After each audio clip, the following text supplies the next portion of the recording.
অন্তর্বর্তীকালীন সরকার গঠনের পর থেকে বেশ কিছু আন্তর্জাতিক গণমাধ্যম বাংলাদেশ পরিস্থিতি নিয়ে ভীতিকর সংবাদ প্রচার করছে। এই অবস্থা থেকে উত্তরণের জন্য বাংলাদেশের সার্বিক পরিস্থিতি নিয়ে প্রতিবেদন করতে আগ্রহী এমন বিদেশি সাংবাদিকদের আমন্ত্রণ জানিয়েছেন অন্তর্বর্তী সরকারের প্রধান উপদেষ্টা ডক্টর মোহাম্মদ ইউনূস। এমন পরিস্থিতিতে বাংলাদেশ ভ্রমণে আগ্রহী সাংবাদিকদের দ্রুত ভিসা অনুমোদনের জন্য সব মিশনকে নির্দেশ দিয়েছেন তিনি। ভারতের প্রধানমন্ত্রী নরেন্দ্র মোদীর সঙ্গে টেলিফোনে আলাপকালে ডক্টর মোহাম্মদ ইউনূস ভারতীয় সাংবাদিকদেরও বাংলাদেশে আসার আমন্ত্রণ জানান, যাতে তারা বাংলাদেশ সম্পর্কে আরও গভীরভাবে জানার সুযোগ পায় এবং সত্য ও বস্তুনিষ্ঠ প্রতিবেদন তৈরি করতে পারেন। এ বিষয়ে প্রধান উপদেষ্টার প্রেস সচিব শফিকুল আলম বলেছেন, এবার ব্যাংকও আপনার হাতের মুঠোয়।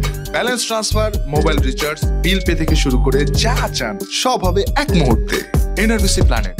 সাংবাদিকদের ভিসার আবেদন দ্রুত নিষ্পত্তির জন্য তিনি ব্যক্তিগতভাবে নয়াদিল্লি ও হংকংয়ে বাংলাদেশ মিশনের কর্মকর্তাদের ফোন করেছেন।